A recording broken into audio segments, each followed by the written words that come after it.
Welcome to Tales of Wonder. I'm Mardell, and I have a wonderful story to share with you. East of the sun and west of the moon, an old Norse folk tale.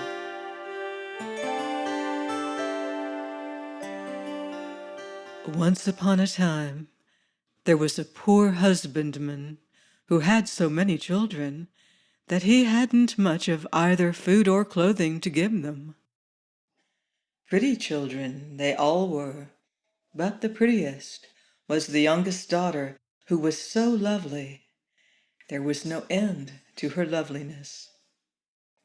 So one day, 'twas on a Thursday evening late at the fall of the year, the weather was so wild and rough outside, and it was so cruelly dark, and rain fell and wind blew, till the walls of the cottage shook again.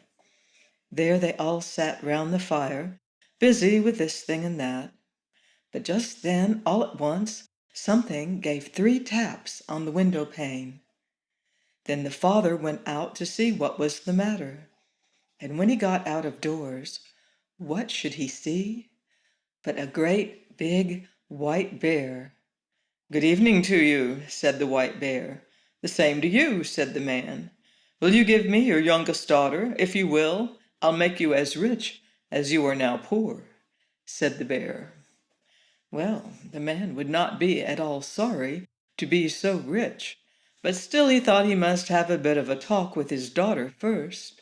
So he went in and told them how there was a great white bear waiting outside, who had given his word to make them so rich if he could only have the youngest daughter. The lassie said no, outright. Nothing could get her to say anything else.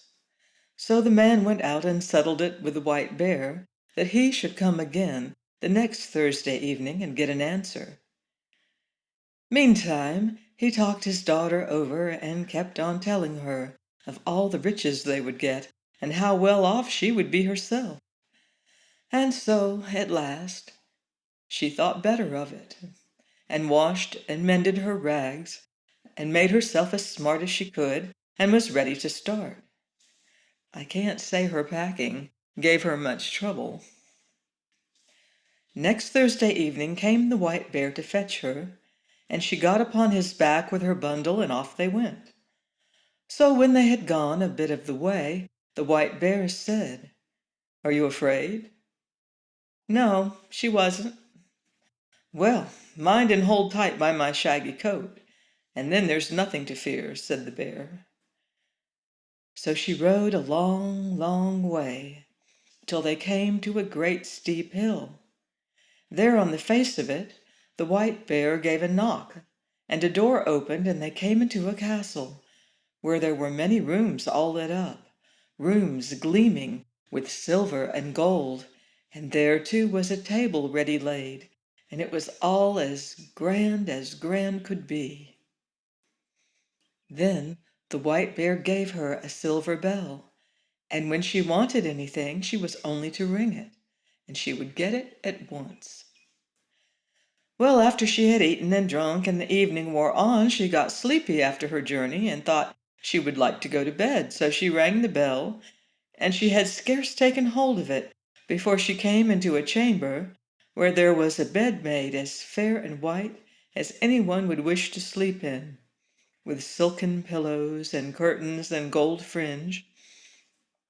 All that was in the room was gold or silver, but when she had gone to bed and put out the light, a man came and laid himself alongside her.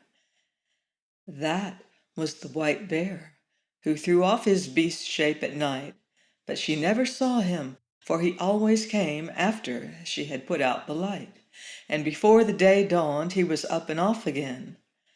So things went on happily for a while, but at last she began to get silent and sorrowful, for there she went about all day alone, and she longed to go home and see her father and mother and brothers and sisters.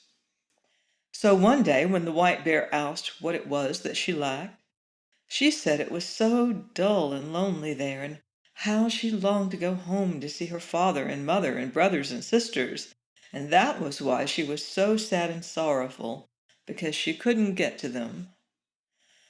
"Well, well," said the bear, "perhaps there's a cure for all this, but you must promise me one thing.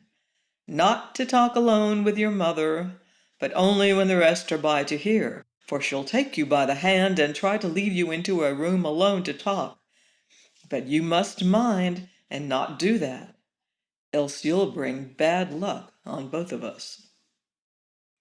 So one Sunday the white bear came and said now they could set off to see her father and mother.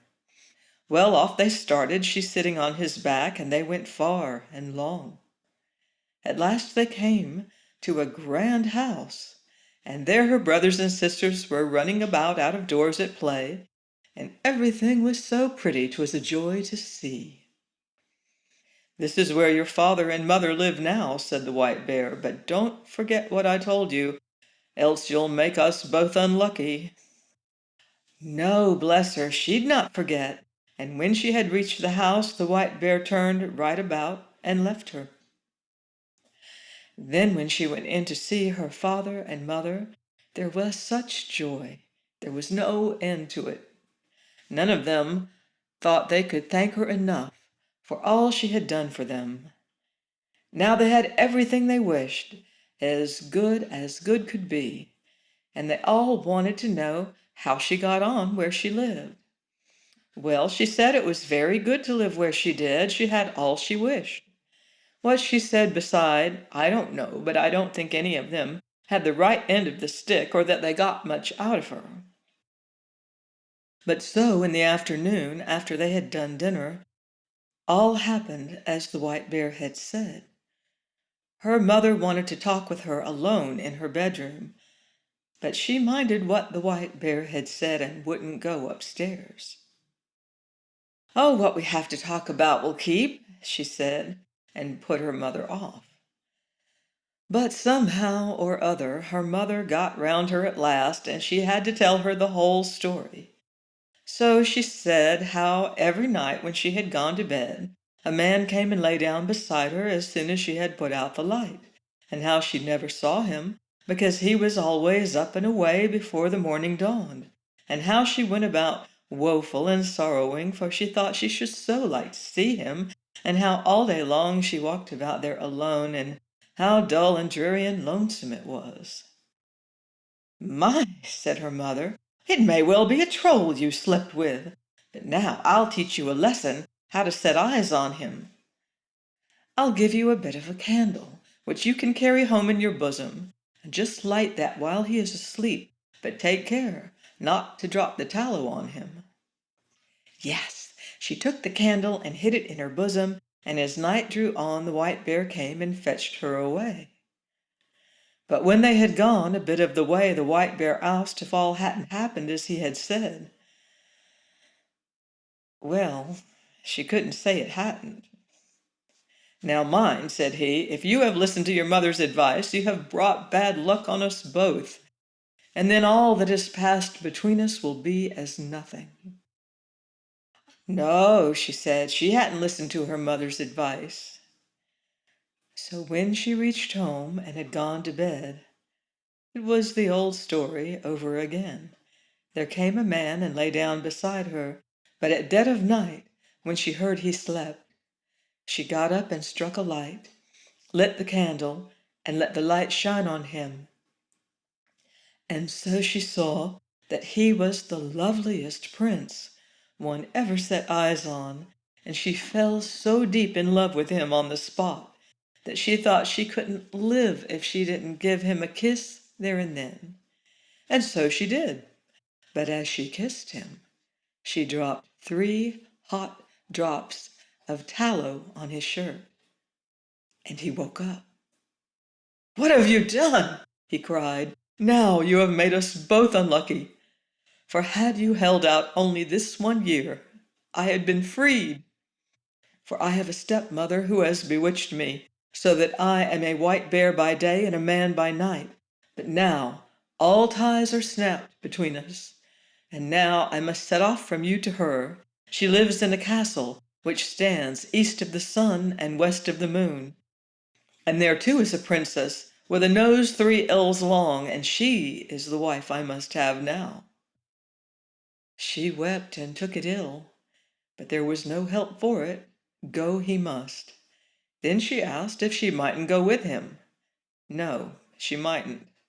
Tell me the way then, she said, and I'll search you out. That surely I may get leave to do. Yes, she might do that, he said, but there was no way to that place. It lay east of the sun and west of the moon, and thither she'd never find her way. So next morning when she woke up, both prince and castle were gone, and she lay on a little green patch in the midst of a gloomy, thick wood, and by her side lay the same bundle of rags she had brought with her from her old home. Wept till she was tired. She set out on her way and walked many, many days, till she came to a lofty crag. Under it sat an old hag and played with a gold apple which she tossed about. Here the lassie asked if she knew the way to the prince who lived with his stepmother in the castle that lay east of the sun and west of the moon, and who was to marry the princess with a nose 3 ells long. How did you come to know about him? Asked the old hag. But maybe you are the lassie who ought to have had him. Yes, she was. So it's you, is it? Said the old hag. Well, all I know about him is that he lives in the castle that lies east of the sun and west of the moon, and thither you'll come, late or never, but still you may have the loan of my horse, and on him you can ride to my next neighbor. Maybe she'll be able to tell you. And when you get there, just give the horse a switch under the left ear, and beg him to be off home, and stay. This gold apple you may take with you. So she got upon the horse and rode a long, long time, till she came to another crag, under which sat another old hag, with a gold carding comb. Here the lassie asked if she knew the way to the castle that lay east of the sun and west of the moon. And she answered, like the first old hag, that she knew nothing about it, except it was east of the sun and west of the moon. And thither you'll come, late or never, but you shall have the loan of my horse to my next neighbor. Maybe she'll tell you all about it. And when you get there, just switch the horse under the left ear and beg him to be off home. And this old hag gave her the golden carding comb. It might be she'd find some use for it, she said.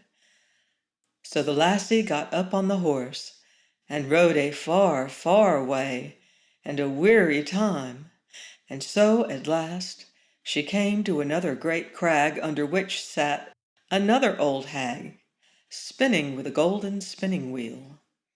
Her too she asked if she knew the way to the prince, and where the castle was that lay east of the sun and west of the moon.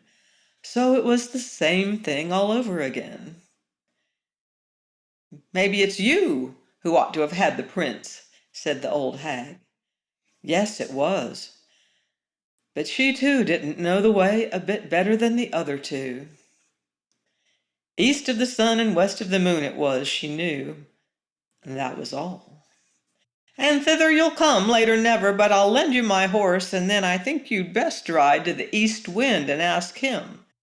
Maybe he knows those parts, and can blow you thither.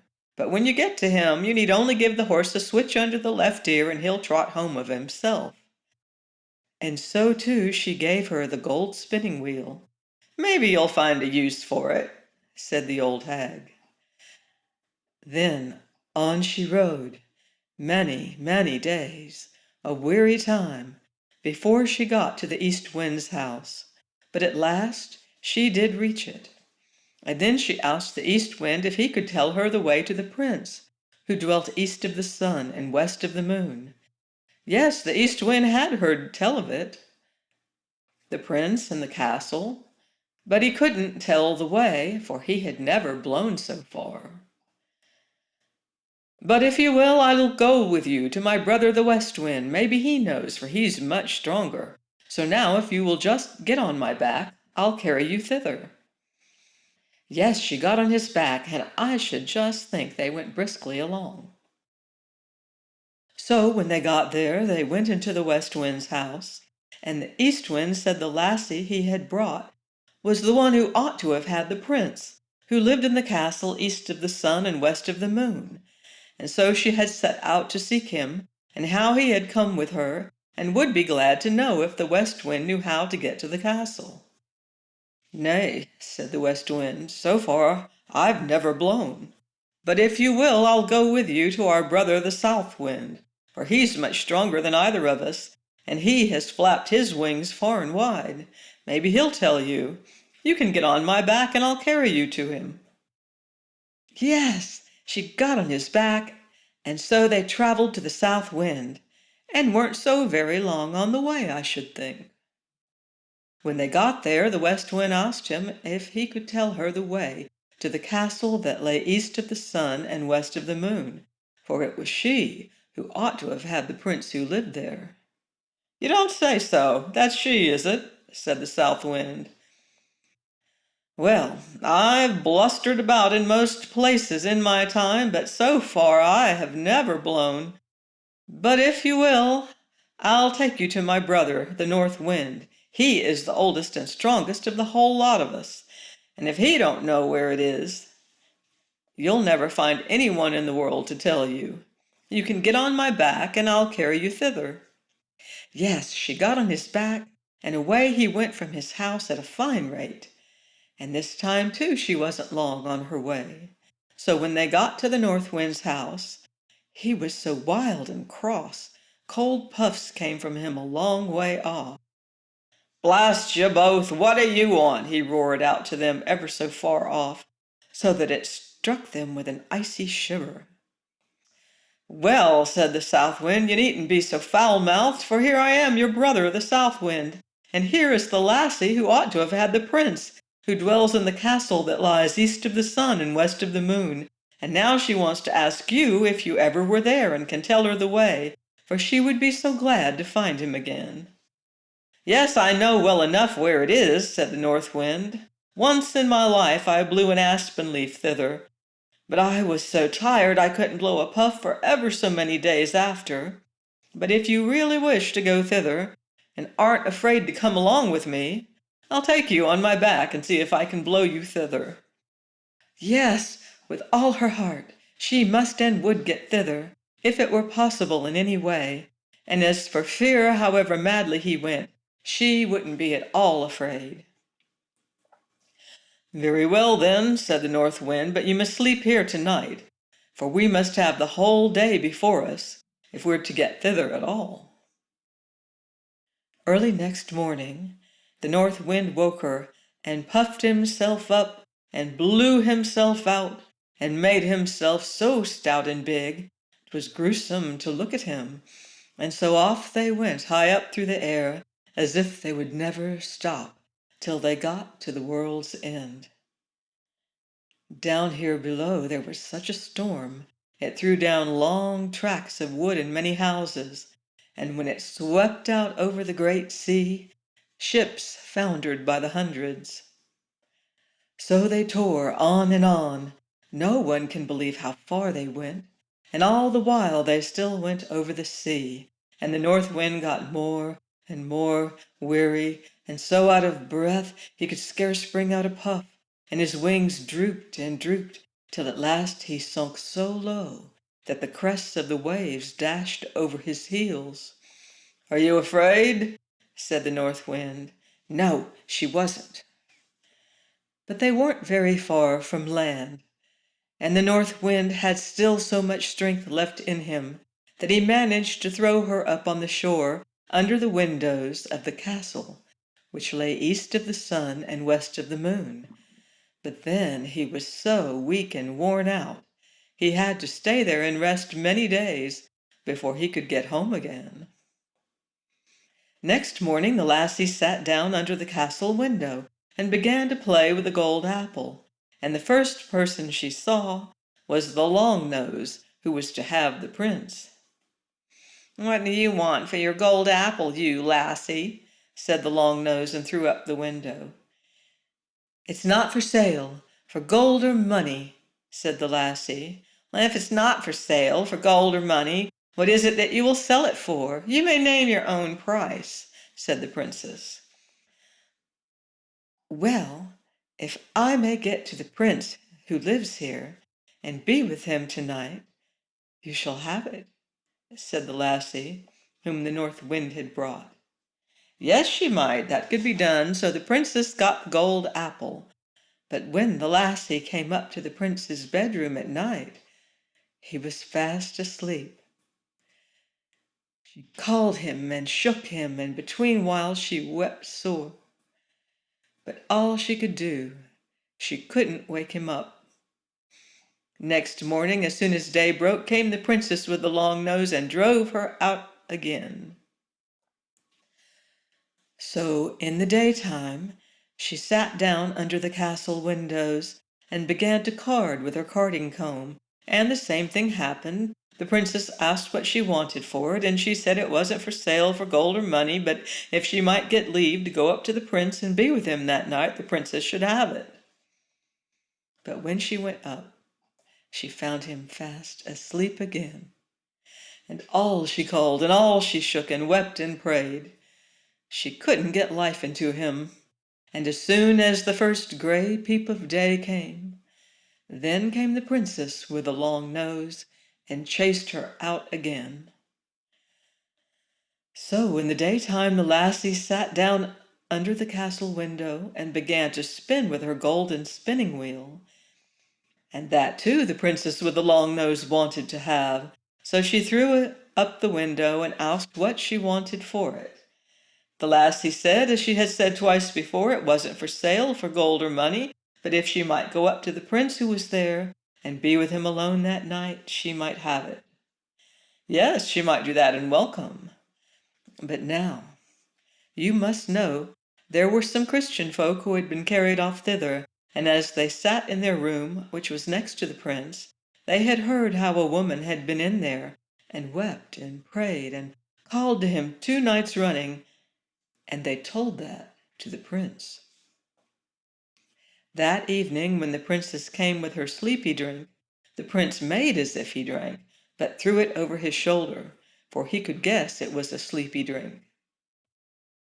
So when the lassie came in, she found the prince wide awake, and then she told him the whole story, how she had come thither. "Ah," said the prince, "you've come in the very nick of time, for tomorrow is to be our wedding day. But now I won't have the long nose, and you are the only woman in the world who can set me free. I'll say I want to see what my wife is fit for, and beg her to wash the shirt which has the 3 spots of tallow on it. She'll say yes, for she doesn't know 'tis you who put them there. But that's work only for a Christian folk, not for such a pack of trolls. So I'll say that I won't have any other for my bride than the woman who can wash them out, and ask you to do it." So there was great joy and love between them all that night.